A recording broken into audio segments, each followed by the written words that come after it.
네, 지금 본의 아니게 3주 2차 시 영상을 찍게 됐는데, 그 1차 시 영상을 찍다가 갑자기 영상이 꺼지는 바람에 어쨌든 그 넘버링으로는 2차 시로 올리도록 하겠습니다. 예, 뭐 여러 가지 그 영상 촬영을 하다 보니까 문제가 좀 생기는 것 같아요. 양해를 부탁하고요. 1차 시에 이어서 4페이지 대중문화의 특성에 대한 그 부분을 살펴보도록 하겠어요. 뭐 아까 그 바로 직전에 영상을 직전이 될지 어떤 사람에게는 하루 뒤가 될지 알 수는 없지만 BTS가 공짜로 여러분에게 음원이나 뭐 앨범을 주겠느냐라고 했는데, 기본적으로 대중문화는 이윤 창출을 목적으로 생산되는 상업주의 문화거든요. 상업주의 문화다 보니 이게 이제 말하자면 자본주의의 논리가 그대로 적용이 될 수밖에 없어요. 그러니까 간단히 말하면 돈이 걸렸기 때문에 순수 예술의 그 범주에 들지 않는다는 것이죠. 네, 그래서 일단 대중문화는 기본적으로 그 문화상품의 유통과정 자체가 자본주의 자유시장의 경쟁 원리에 따라 소비되는 측면에서 여러 가지 특성들이, 부정적 특성들이 파생되게 되는 것 같습니다. 그래서 일단 대중문화의 특성을 이제 4페이지부터 해서 5페이지까지 5가지를 이제 정리를 해 놓았어요. 그래서 첫째, 생산자와 소비자의 분리입니다. 과거에 이렇게 뭐 정말 아주 멀리 가면 원시 공동체 사회에서는 뭐 사실 종교, 뭐 정치, 뭐 재정 분리도 되어 있지 않고 그 기본적으로 예술의 어떤 문화 활동의 생산자와 소비자가 동일했죠. 내가 춤을 추고 또 내가 같이 즐기고 이런 상황이었다면 현대 사회의 대중문화는 문화 상품을 생산하는 사람과 소비를 하는 사람들이 철저히 분리되어 있는 것 같아요. 근데 그런 측면에서 요즘 굉장히 많은 그 유튜버들의 등장은 좀 다른 의미에서의 조정이 이루어지고 있지 않나. 이제 새로운 문화 현상 중에 하나 아닌가. 일방적으로 소비만 하던 특히 TV 세대라든지 이런 경우에는 사실 그런 문화들을 소비만 했었죠. 소비만 하고 기껏 해봐야 뭐 지금이야 여러분들 인터넷이 있지만 옛날에는 뭐 불만이라는 것이 드라마 프로그램에 줄거리에 불만이 있거나 연기자들의 불만이 있거나 뭐 뉴스에 불만이 있어도 뭐 그런가 보다 하고 수용할 수밖에 없었던 거예요.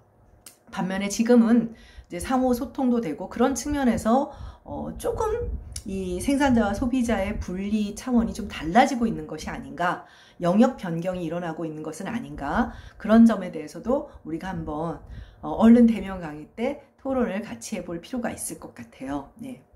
그런 측면에서 생산자와 소비자가 분리되어 있으니까 어떻게 되냐면 소비자인 대중은 생산자들의 판촉 활동에, 물건을 파는 거잖아요. 판촉 활동에 굉장히 쉽게 조정이 된다는 거예요. 우리가 예를 들면 어떤 물건을 살 때 CF에 굉장히 좌지우지 되잖아요. 그래서 과장 권고를 하게 되면 공정거래위원회에서 이제 그 제재를 받게 되기도 하는데, 문화상품도 마찬가지예요.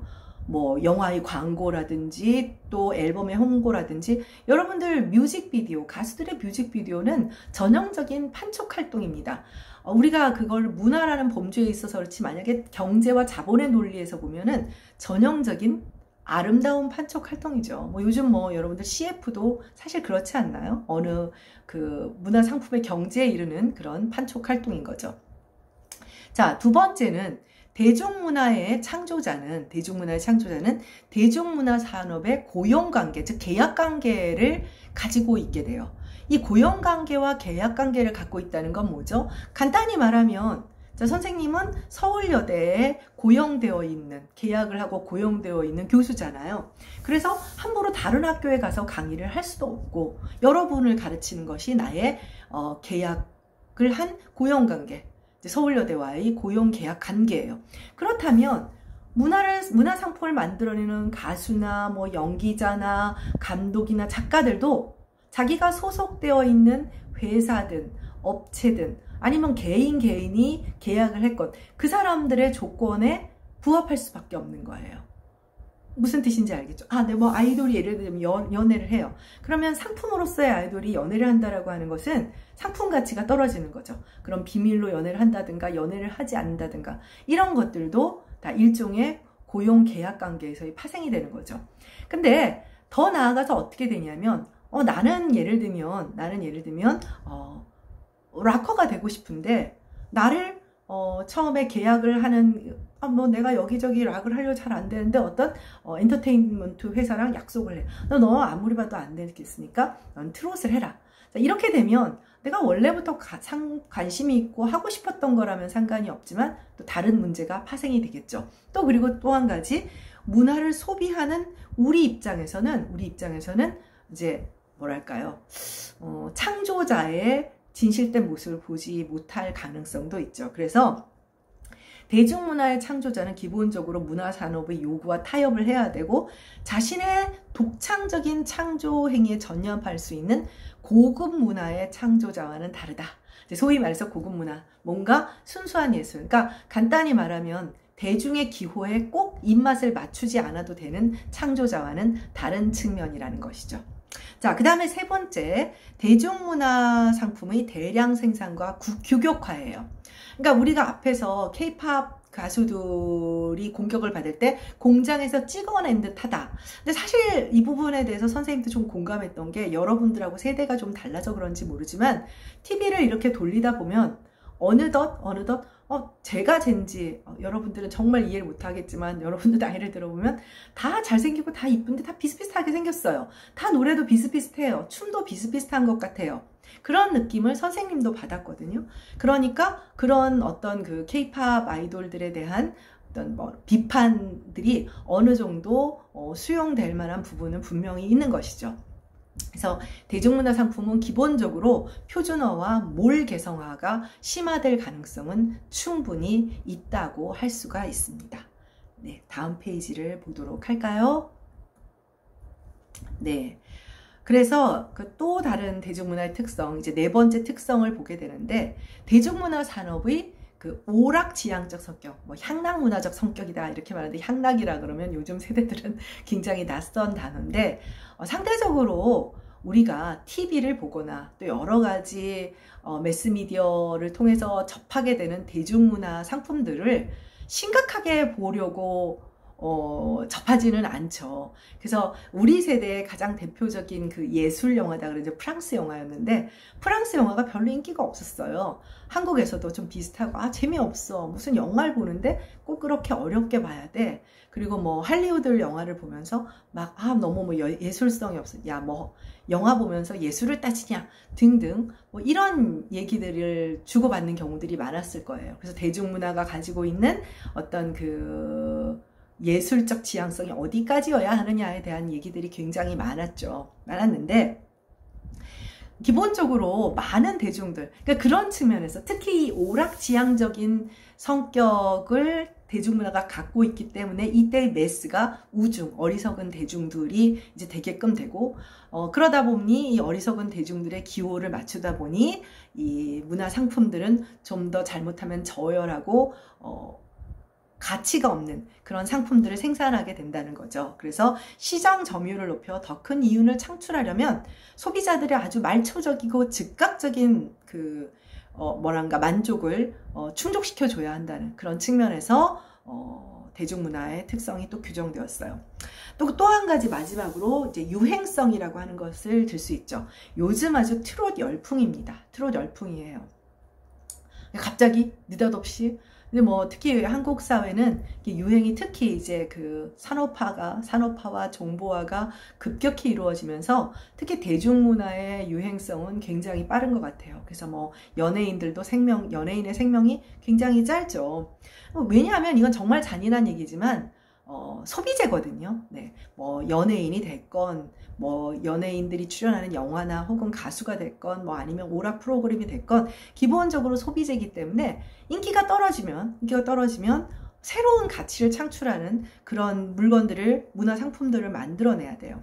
그래서 이거 아니면 금방 버리고 새로운 걸 만들어내고, 이런 측면에서 대중문화의 그 유행성이라고 하는 게 있습니다. 그래서 여러분들 보니까 어떻습니까? 대중문화의 특성은 생산자와 소비자의 분리 때문에 문화 소비자들이 생산자의 판촉 활동에 쉽게 조종되고, 그 다음에 고용계약관계에 놓인 창조자들은 상대적으로 독창적인 그런 문화 상품을 만들어내기가 어렵고, 그 다음에 그러다 보니 대량 생산과 규격화이기 때문에 몰 개성화가 심화되고, 그 다음에 오락지향적인 성격 때문에 말초적이고 저열한 문화 상품들이 만들어질 가능성이 크고, 또 그렇기 때문에 유행을 쉽게 타서 쉽게 그 문화 상품들이 이제 만들어지고 유행을 타게 된다. 굉장히 부정적인, 사실 한국 대중문화에 대한 규정이 이렇게 상당히 부정적이에요. 그래서 이게 그런 측면에서 보다 보니까 지금 기생충이나 BTS나 또 킹덤이나 이런 것들은 새롭게 지금 한국 사회에서 대중문화가 꼭 그렇게 폄하될 만한 것인가에 대한 새로운 반성의 기회이기도 하면서, 동시에 이들 그런 기생충이나 방탄소년단의 음악이나 영화가 다른 대중문화와는 달리 어쨌든 문화에 좀 더 우리보다 높은 곳에 있다라고 하는 서구 문화에서 이들을 수용하는 것은 어떤 점인가에 대해서 우리가 한번 생각해 볼 필요가 있는 것이죠. 대중문화지만 어떻게 수용되었는가라는 것에 대해서 다음 페이지로 가도록 하겠습니다. 이제는 이번에는 이제 한국 대중문화의 그 역사를 좀 살펴볼까 해요. 한국 대중문화의 역사는 본의 아니게 굉장히 여러 가지 슬픈 사연들을 많이 가지고 있습니다. 여러분들은 지금 대충 16, 17, 18 좀 높은 학번도 있긴 하지만, 그래서 이 학번들은 주로 그래도 한국사를 이제 그 필수로 이제 상대평가가 아니고 절대평가긴 하지만 한국사를 배우고 들어온 친구들이라 그래서 좀 역사를 좀 알고 있을 텐데, 그래도 아마 근현대사는 정치 논리 때문에 정확하게 배우지는 좀 않겠지만, 그래도 일제시대나 한국전쟁까지는 아마 여러분들이 좀 배우고 들어올 거예요.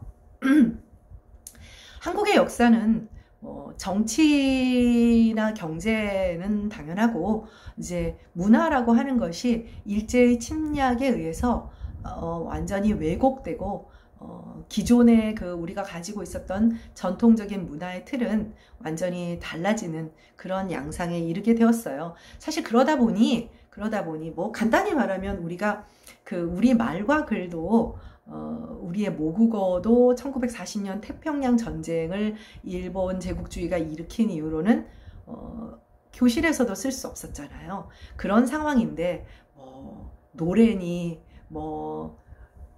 영화니 하는 것들은 사실은 그 다음 문제죠. 우리 언어를 우리가 사용할 수 없는 그런 상황이기 때문에 문화는 어찌 보면 그 다음 문제인데, 사실 이 문화도 일제 침략에 의해서 굉장히 많이 이제 왜곡되게 됩니다. 그래서 일제강점기를 이제 보게 되는데, 일제강점기에 일단 1920년에 우리가 알고 있는 동아일보와 조선일보 등 대표적인 민간 신문이 창간되었어요. 지금은 조중동 참 이제 그지 같은 신문이다라는 얘기들을 많이 듣기도 합니다만은, 사실은 이제 초기에는 어떻게 보면 민족의 자각과 또 독립운동과의 연계가 있었던 그런 의미 있는 그런 신문들이기도 했는데, 일단은 그렇게 만들어지게 되었고, 그 다음에 1927년에 콜롬비아 또 28년 빅터 등 외국 음반 회사의 지사가 만들어졌어요. 지사가 만들어진 이유는 뭐냐면, 이제 상대적으로 이제 일본의 이제 속국이기 때문에 사실 이제 서구에서는 일본과의 연계성에서 장사 가치가 있다, 상업적 가치가 있다 해서 이제 지사가 만들어지고, 1933년에는 한국인에 의해 레코드사, 오케라는 레코드사가 설립됩니다.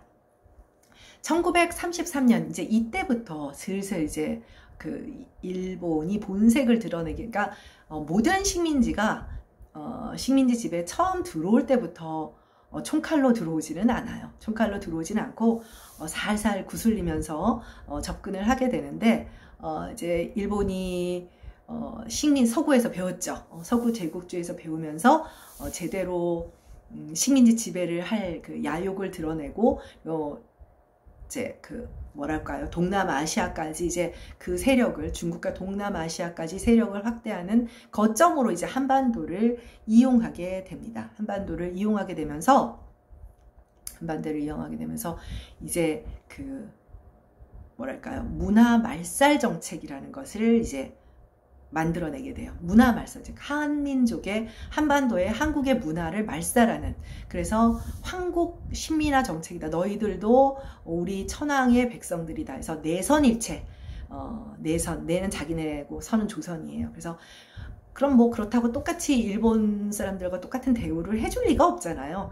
어디까지나 착취와, 그러니까 그 하등 민족으로서 이제 그 노예화하고 싶은 욕심이 있었기 때문에. 그래서 이 1933년에 아주 중요한 일이 있죠. 바로 한글 맞춤법 통일안이 제정이 됩니다. 한글 맞춤법 통일안이 이제 만들어지게 돼요. 그리고 그 이후 아까도 말했다시피 본격적으로 태평양 전쟁을 일으키게 되면서는 이제 뭐 한글 연구를 하는 사람들은 뭐 이제 그야말로 다 감옥에 가서 갇히고, 그래서 그 여러분들 얼마 전에 유해진이 나왔던 말모이라고 하는 그 영화가 있었는데 볼만한 영화입니다. 말모이라는 게 뭐냐면 사전을 만들기 위해서 목숨을 걸고 이제 국어학자들이 한글 지킴이를 하는 그런 영화예요. 그래서 그런 상황이기 때문에 사실은 이제 그 이후에 여러 가지 이런 어떤 방송이 생기거나 이런 것들은 일본의 영향하에 지극히 일본식으로, 이제 일본의 방식으로 이루어지게 됩니다. 자, 그 다음에 1927년 2월에 JODK라는 호출보를 가진 경성방송국이 최초로 라디오 방송을 시작하게 됩니다. 최초인 게 얼마나 많은지 알아요? 1912년에 조선총독부에서 언문철자법을 만드는데, 언문철자법이라고 했잖아요. 뭔가 수상쩍죠. 조선총독부에서. 원래는 고종 황제가 대한제국을 선포하면서 훈민정음이 창제된 지 몇백 년이, 이제 거의 600년 가까이 흐른 이후에 고종 황제가 한자 한문을 버리고 한글을 공용 문자로 처음 제정을 하려고 했어요. 하면서 이제 국문의정안이라고 해서 맞춤법의 틀도 만들고 공용 문자니까 이러려고 하는데, 여러분들이 아는 을사늑약을 이제 치욕적인 그런 그 식민 지배가 시작되면서, 일제 강점기가 시작되면서 그 국문의장관은 폐기되고 조선 총독부에서 어용학자들, 어용이라고 하는 것은 뭐냐면 임금어자, 쓸 용자, 즉 말하자면 제도권의 입맛에 맞게 움직이는 학자들을 어용학자라고 해요. 그러니까 임금어라고 하는 건 반드시 임금이 아니더라도 이제 뭐 독재 정권의 입맛에 맞게 하는 80년대, 7, 80년대 학자들도 어용학자라고 불렀거든요. 어용학자들을 불러서 이제 한글을 폄하하는 표현이 언문이잖아요. 그래서 언문철자법을 만들어서 공포를 하게 됩니다. 1912년에. 그러면서 거기서 이제 그 표준어도 최초로 규정하게 돼요. 너무 안타깝죠. 네, 너무 안타깝죠. 그래서 일본이 얼마 전에 그 한일 간 갈등이 이제 징용 문제를 크게 됐을 때 뭐 한글을 자기들이 널리 문맹이었던 한국 사회에 한글을 보급해 준 게, 널리 퍼뜨려 준 게 우리다. 뭐 이런 얘기를 막 일본 그 방송에서 하고 그랬는데, 이제 그러한 이야기가 바로 이제 이런 언문철자법하고도 관련이 있어요. 참 어이가 없는 얘기지만. 그리고 1923년에 조선 총독부 주도로 영화 월하의 맹서라고 하는 게 제작되었어요. 이게 최초의 영화기는 해요. 근데 한국 영화사에 최초로 치지 않는 이유가 뭐냐면 조선 총독부에서 주도를 했기 때문이죠. 그리고 이 월하의 맹세가 얼마나 웃긴 내용이냐면, 그 월하가 달빛 아래서 막 흥청망청 살던 어떤 남자가 이제 그 약혼자인가 아내가 너무 알뜰살뜰 저축을 하고 저금을 하고 그렇게 남자는 그러고 있는데 여자는 그러고 있었던 거예요. 그래서 남자가 정신을 차려가지고 나는 이제 앞으로는 정말 저축도 열심히 하고 그런 사람으로 거듭나겠다 하는 맹세를 하는 그런 영화예요. 근데 이게 뭐냐면 사실 왜 이런 영화가 만들어지냐면 이제 드디어 여러 가지 재정적인 것들이 전쟁을 일으키려고 하니까 일본이 필요한 거죠. 그래서 그런 영화입니다. 그러니까 말하자면 이게 전형적으로 그 관주도의 그런 나중에 이제 독재 정권 시대에도 나오는데 관주도의 어떤 그런 그 영화의 시초라고 할 수가 있어요. 그러니까 우리나라에서 처음 만들어진 영화가 죄송합니다. 영상이 조금 흔들렸죠. 네, 최초의 그 영화가 이런 그 조선 총독부 주관의 그런 영화였던 것이고 당시의 그 조선 총독부의 정책을 반영하는 그런 영화였다는 것을 알 수가 있을 겁니다. 그다음 1924년 한국인이 제작한 최초의 영화는 장화홍련전이고 그 다음에 여러분들이 알고 있는 당대 최고의 천재 영화 감독의 아리랑이죠. 나온규죠. 나온규의 아리랑은 1926년에 이제 상영되어서 큰 인기를 끌었습니다. 네, 참 그 아득한 옛날 이야기 같지만 네, 다음 페이지로 가도록 할까요?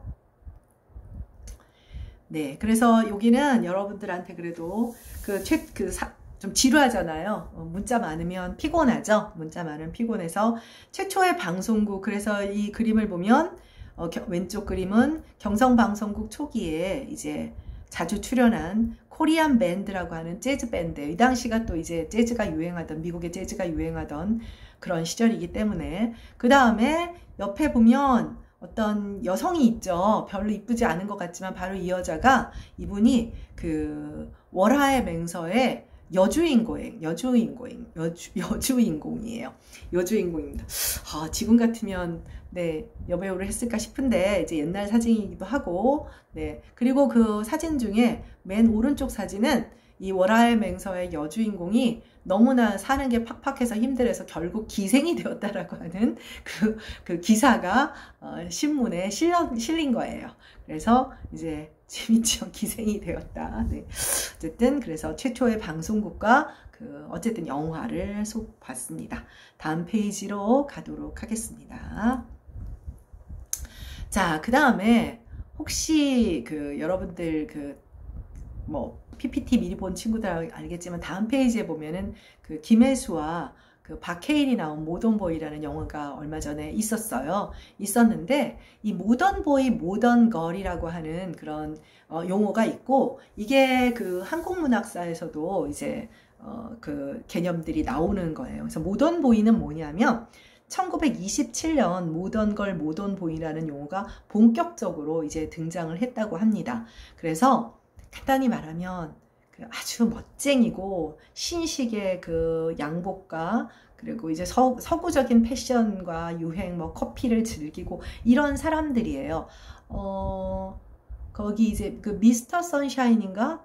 그거는 사실은 이제 일제강점기가 시작될 무렵이니까 전형적인 모던보이, 모던걸 시절은 아니고, 이제 그런 복장을 한 사람들은 이제 눈에 띄고 그랬던 시절이죠. 근데 이제 일제강점기가 이제 10년 이상 지속이 되면서 일본을 통한 서구 문물들이 막 물밀듯이 들어오고, 또 잘 사는 사람들은 자식들을 일본 유학을 보내고 이렇게 되잖아요. 그러면서 그 용어 자체는 1927년에 들어옵니다. 그러니까 지금 앞서서 한국 대중문화 역사를 보니까 1920년대 이제 여러 가지 매스미디어들이 등장하기 시작하고, 매스미디어를 통해서 이제 서구의 문물들을 접하면서 젊은 세대들이 등장을 하게 되는 거죠.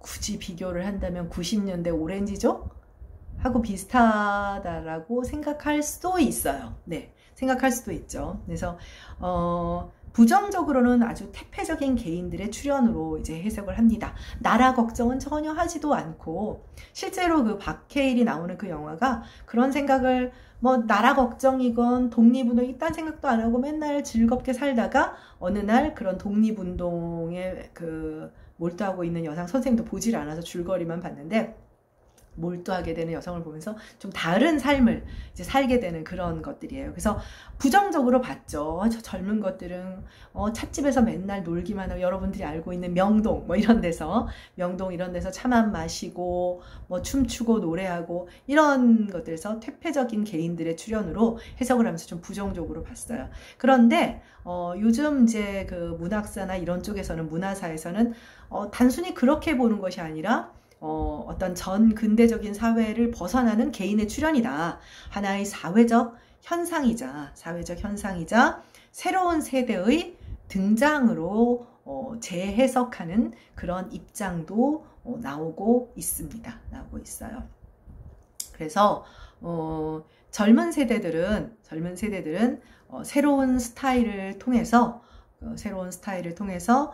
식민지 시대 안에서 자신의 어떤 정체성을 드러낸 것이라고. 이제 젊은 사람들은 그렇잖아요. 요즘도 20대들이 좀 사회적 격리를 안 하고 있다 뭐 이런데, 여러분들 그 이집트의 파피루스 문건에도 요즘 젊은 것들은 하는 그런 표현이 있다고 합니다.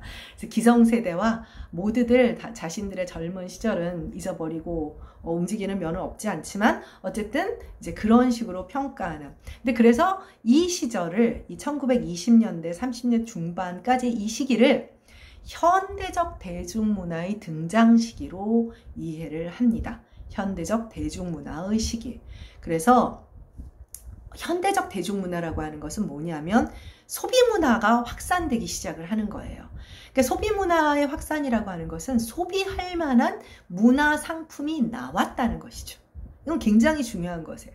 그러니까 대량 생산은 아니더라도 소비할 만한 문화 상품이 드디어 등장하게 되었는데, 이것은 서구적 스타일의 유행과 함께 등장을 하게 되는 거죠. 그리고 이것을 소비하는 사람들은 기본적으로 이것을 살 만한 경제적 능력이 있는 계층의 등장을 말을 하는 거죠. 식민시대의 새로운 소비 문화를 누릴 수 있는, 향유를 할 수 있는 어떤 계층. 간단히 말하면 또 다른 계급사회, 식민지 지배사회의 또 다른 계급사회의 등장을 말하는 거죠. 우리는 문화만을 이야기하지만 이 와중에 이제 간단히 말하면 이제 계급 갈등과 독립운동, 그러면서 나오게 되는 것이 사회주의라고 하는 것이죠. 마르크스주의를 말을 합니다. 마르크스주의, 사회주의. 그래서 이제 그런 것들이 있고요. 그거는 우리의 본령은 아니기 때문에 또 딴 길로 새지 않기 위해서. 그리고 이때 일본 가요의 영향을 받은 엔카풍의 트로트 가요인 대중가요가 유행하기 시작합니다. 국문과에서 방언조사를 가요. 방언조사를 가면 이제 이제 뭐 예를 들면 뭐 구전되는 전래 이야기도 기록을 하고, 또 그 지역에 살아있는 방언도 조사하고, 또 민요 같은 것도 조사를 하는데, 굉장히 많은 민요 혹은 노동요들이 일본식 창가예요. 간단히 말하면 일본 민요라고 할 수 있는 거죠. 문화라고 하는 것이 이렇게 무섭습니다. 한국 사람들이 아무리 그 어떤 독립을 처절히 하고 여전히 반일 감정이나 또 그 길을 해야 되는 감정이 있다라고 하는 것이 있지만, 기본적으로 36년의 그 식민지 지배가 남긴 문화적인 또 학문적인 흔적이라고 하는 것을 쉽게 지어나기가 어렵거든요. 근데 여러분들, 우리가 트롯이라고 하는 것은 전형적인 일본 엔카의 영향을 받은 거예요. 물론 한국식 그 트롯으로 변화는 했습니다만은, 그래서 뭐 선생님은 트롯을 썩 선호하지는 않는데 약간 이런 이유가 있어요. 그래서 트롯을 전통가요라고 부르는 것에는 선생님은 약간 국어학 하시는 분들은 노래는 다 좋아하고 뭐 부르시기도 하고 뭐 그러시지만, 전통가요다? 트롯이 전통가요? 그거는 아닙니다. 그래서 그렇기 때문에 이제 한국식 대중가요, 그래서 지금도 남아있는 일본의 엔카를 들어보면 지금도 인기가 있죠. 엔카가 인기가 있잖아요. 많이 비슷한 경향이 없지 않아 있어요. 네, 그래서 일제강점기의 대중문화 산물에 대해서 이 시기에 또 그 일제강점기는 기본적으로 아까 월화의 맹세 같은 거 이야기를 했잖아요. 그래서 어때요? 식민지 사회니까 엄청난 검열, 또 아예 금지, 그 다음에 압수, 이런 것들이 엄청나게 많겠죠. 아까 말한 그 말모이의 그 자료들을 압수수색해서 없애버리려고 실제적으로 얼마나 많은 그런 그 일본 순사죠. 네. 그래서 이런 억압이 일상적이었어요. 근데 이게요, 아까 내가 트롯이 우리에게 지금까지 전달되었다, 일본 엔카 영향을 받은 트롯이 전달되었다라고 했는데, 이 방법이 어떤 관제, 어떤 정부의 통제나 검열 방식이, 문화에 대한 검열 방식이 바로 7, 80년대의 군부 독재 시대에 그대로 영향을 주게 됩니다. 네. 그러니까 이 식민지 시대의 잔재가 굉장히 오랫동안, 어찌 보면 지금까지도 뭐 남아있다라고, 뭐 지금 뭐 여당 야당 뭐 서로 뭐 니들이 뭐 조작한다, 니들이 조작한다 이렇게 싸우는 것들도 어찌 보면 식민지 시대의 어떤 검열 문화, 압수 문화, 뭐 금지 문화와 큰 밀접한 연관을 가지고 있다고 할 수가 있습니다. 네, 어쩌다 보니 이게 2차 시 영상이 되었습니다. 2차 시 영상이 되었어요. 그래서 이번 주는 본의 아니게 4차 시까지 올라가게 되겠네요. 네, 일단 2차 시 영상은 여기서 마치고 다음 영상에서 만나도록 하겠습니다. 3차 시, 4차 시는 좀 짧게 하든가, 뭐 아니면 3차 시를 조금 길게 하든가, 여러분들 앞에 1차 시가 너무 짧게 도중에 끝나버려서 미안하게 생각합니다. 네, 그러면 다음 차시에서 만나도록 해요. 안녕.